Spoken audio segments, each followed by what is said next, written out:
Romans chapter 8, commencing with verse 37, climaxing through 38 and 39.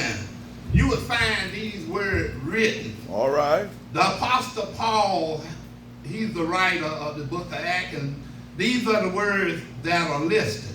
Nay, in all these things, we are more than conquerors through him that loved us. 38 verse 7. For I am persuaded that neither death, nor life, nor angel, nor principality, nor power, nor thing present, nor thing to come. Yes. That 39th verse read as follows. Nor death, nor height, nor depth, nor any other creature shall be able to separate us from the love of God, which is in Christ Jesus. Just for a few moments. He said, I got 7 minutes, and I believe I may not have about 5 now. But I would like to use for a subject. Don't let nothing separate you from the love of God. Yes. All right, See, God. Brother Paul this morning is Preach now, preach it, preach it. that, you know what I'm saying, don't let nothing separate you from the love of God. Yes, yes. Now, yes. if we're taking in consideration this moment, Yeah. a lot of marriages, and men and women that already been married, if you check the statistics on the divorce cases are mighty high. It's been more men than women that got married and they're separated. Yes, sir. Now, his more friends that had close relationship and friendship have been separated. And his business and colleagues and different people Yeah.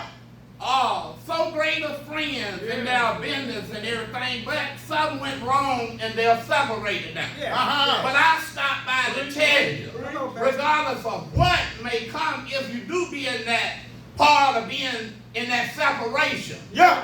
if you have to separate from your friend, Yes, sir. well, look here, don't be separated from God and Jesus. Preach. Nothing should interfere with you and Yeah. your God. Yes, sir. But Brother Paul, he is saying, don't let nothing separate you from the Preach, love of God. God. Preach. That's right. And I believe today, even though we and we had this pandemic, That's and the pandemic, it invaded in on us. Yes, sir. And we had a great separation from the churches. Uh-huh. A lot of churches here on this earth, people have been separated. Yes, sir. Now, it was people that I heard Come on. that gave their Come testimony. on.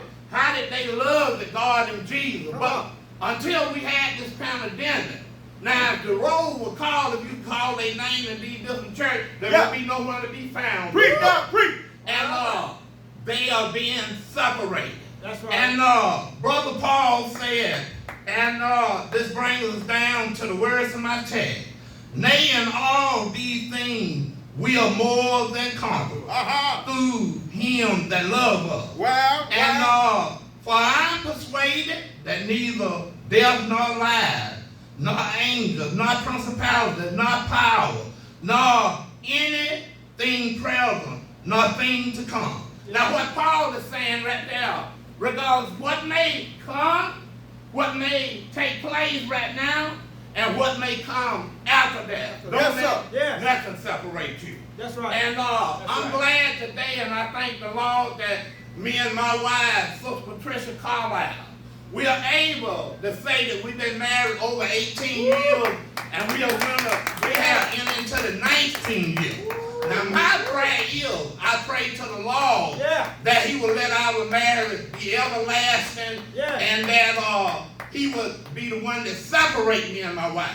Okay. I hope we don't go into a lawyer's office and get ourselves separated.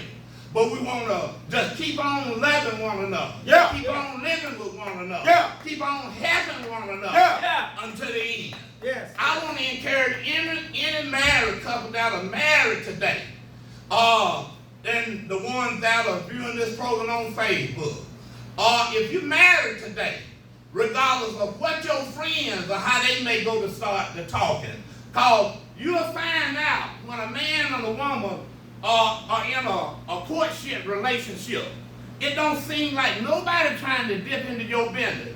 But wait until you get married. You got everybody trying to come and tell you how to treat that woman, how to do that woman. or this here and that, and vice versa, the same thing. The way that the women will go talk to that lady. That's right. Oh, child, I wouldn't take that off of that man. Yeah, Oh, no, yeah. Don't take that. I hear you. The way he treated you and all this. His most fishes in the sea. They use that phrase, his most fishes in the sea. And the very one that's telling you is most fishes in the sea, I tell you what, that's the one that'll be in the bed with baby little one. Now, they'll tell you how to do your woman or your man. But I tell you what, I dare you to go try to tell them how to do their man or they woman. But the Lord, he sent me by today to tell you, regardless of what may happen, what may come, lean and depend more on him. Yes. In the time that you think you want to separate. Yes, sir. Now, for some reason, sometimes people have told me they had to take a break in their marriage. Sometimes they had to separate for a few years to get everything squared away. And then, even the lawyer, if a man or a woman get a divorce, within that lawyer, he'll state in your divorce with that same lady that you done divorced, and you separated from her. It's also stayed within 60 days you can reconcile and go back and marry that woman before you go to another new woman to marry.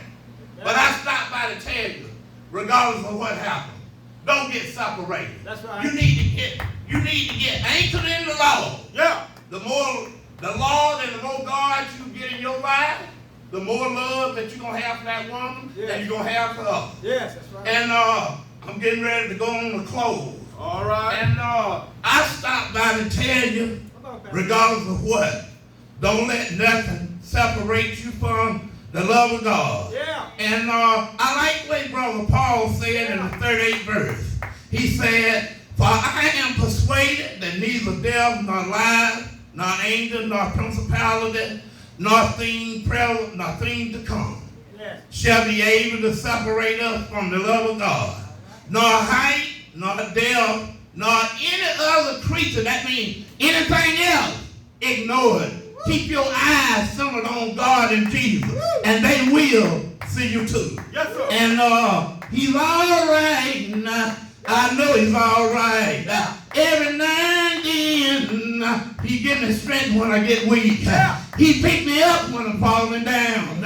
He put joy bells down in my soul. He's all right. Oh, yeah. He's all right. He'll be bread when you're hungry, water when you're thirsty. He'll feed you when you're hungry. And if you're outdoors this morning, he'll take you in. He'll put a shelter over your head. I want to encourage you to stand on Jesus. You may be talked about. You may be lied on. You may have to go hungry sometimes. But wait on the Lord and stand on his holy word. God bless you this morning. May he keep you in our prayer. Yeah, right.